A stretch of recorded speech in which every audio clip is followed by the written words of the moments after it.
I'm Mike Proctor with Leading Edge Financial Planning, and today I'm here with Dr. Ron. He's the Chief Medical Officer of 32 years at the Reardon Clinic. And today we're having him on just to talk a little bit about how health and wealth are very connected.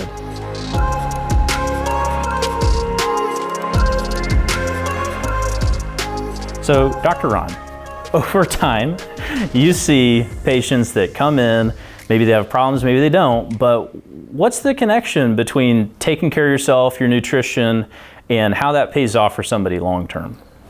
I think it's mostly awareness. If people were aware of how big a difference their investment in taking care of themselves really made in terms of their life, because, you know, when we're young, we're so busy and we don't have much time, we don't have much money.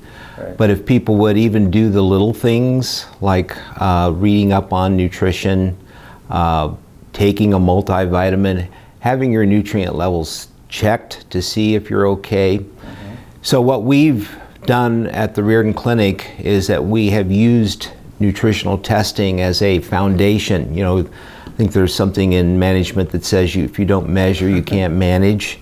Yeah. So Dr. Reardon found early on that just to talk to people about nutrition, I do good nutrition. I try to eat better. Right. Then he actually started measuring nutrient levels and markers for good nutrition. And if he found that those were off, that information was the biggest motivation for people to start learning more about how to take better care of themselves. Nice. Okay.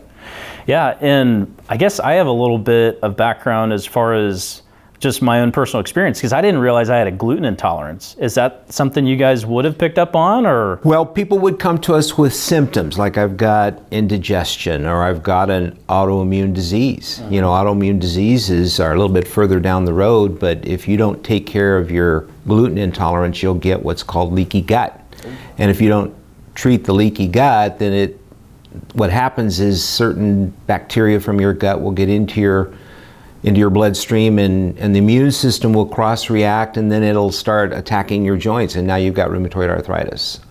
So gluten intolerance is something really good to know, because then you can make changes in your diet in favor of gluten-free foods. And oftentimes when people go on a gluten-free diet, their diet actually improves, because a lot of the snack foods, cereals, the breakfast bars, and all those things, they are full of gluten, and they're full of glyphosate, which is another poison that gets into all of our food these days, and that causes leaky gut. So by making that one change and eating more fresh fruits, lots of colorful vegetables, clean meats, you can greatly improve your health and lose some weight and reduce your risk for diabetes. Awesome. Yeah, diabetes is an expensive one too.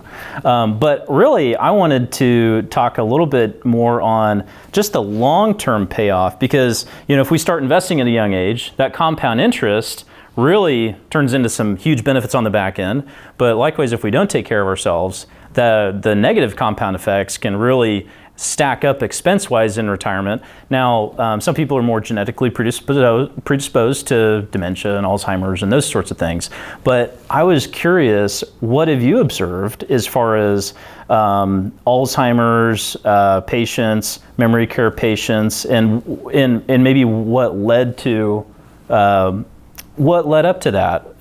Does nutrition play a role in your mental health later on in life, and how does that affect someone financially? Right. Most of your conventional doctors will say, well, we don't know what causes it. Well, what causes it is little things over a long period of time, adding up, deficiencies adding up, gastrointestinal, digestive problems.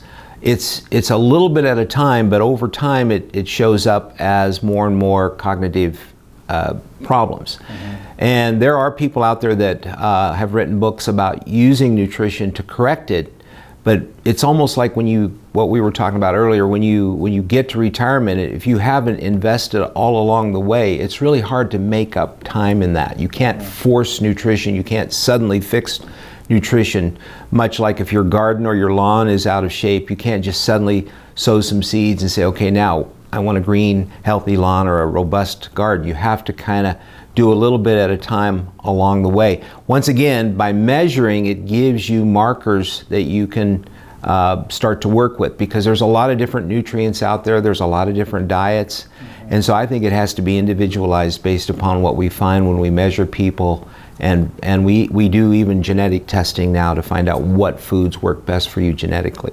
So is there a way to reduce how much time someone may experience Alzheimer's if they're going to have that type of disease, or maybe cut down on how long they would need to be in extended care towards the end of life, because that can get really expensive?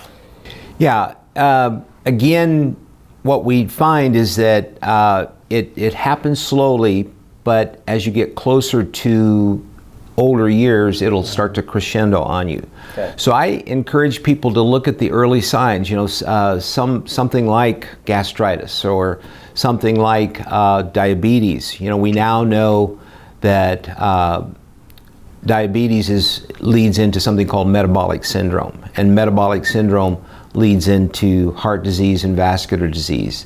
And it's also causing something called type 3 diabetes, where your insulin and your blood sugar can't cross the blood-brain barrier, and it's all due to blood sugar problems, which if a person would have learned to eat whole foods earlier, colorful whole foods, clean foods, and measured their nutrient levels, they can take action early on and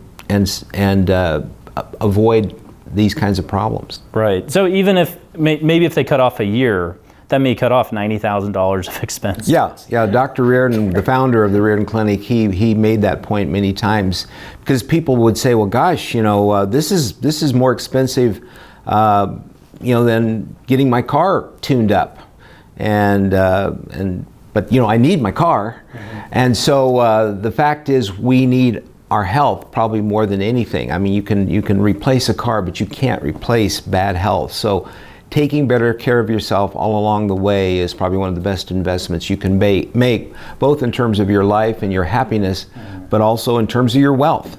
Health is wealth, and many people they may actually save money and they actually are wealthy, but if their health is gone, it doesn't serve them as well. It's hard to enjoy it when your quality of life is low from your health. Right. How many times do you meet someone that comes in as a patient, or they have symptoms and they're used to a low quality of medical health, but through treatment, through going through your program, which maybe hopefully you can talk about in just a moment, your testing, how often do they improve quality of life so that they can experience life to the fullest? Well, it's probably very similar to what you do. You don't just have someone come in and say, "Well, I don't make enough money," and you give them a couple tips.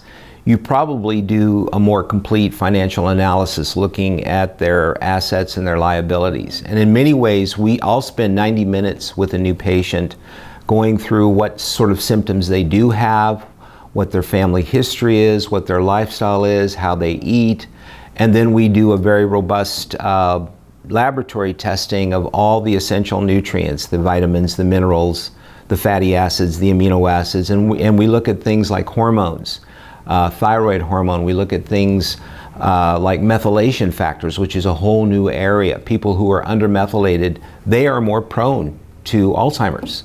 And so there's some key markers like homocysteine and some key nutrients like B12 and B6 that generally don't get measured in a standard office visit. So we're looking deeper than just the superficial evaluation of a person's finances. The deeper you go, the more you find, the better you can intervene, and then we see them hopefully regularly. We try to see them every year, maybe every 6 months early on, and do some follow-up testing to make sure that they're on track with whatever plan we put together with them.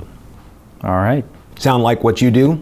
Yeah, definitely some crossover. It's the same idea. If you want to get health, you have to plan for it instead of just hoping that you are healthy when you get older. Right, you got to measure it. So can you tell us how to get in touch with you, what resources are out there, and how we can stay in touch and learn more? Sure. So our website is reardonclinic.org. We're a not-for-profit. And so we have a lot of good material on our website. Recently, we have launched the Real Health podcast. It's been very popular. You can access 30 years of our newsletter, Health Hunters, and because we encourage people to be hunting for better health. And these are short articles with very timely topics, and they relate to nutrition, hormonal health, better sleep, better diet, exercise, toxicity, all the various things that can destroy your health if you're not aware and looking out for it. So it's loaded with good information for the average consumer. Thank you, Dr. Ron, for coming on and sharing with us about how we can invest in ourselves, our nutrition, for a higher quality of life, a better return on life.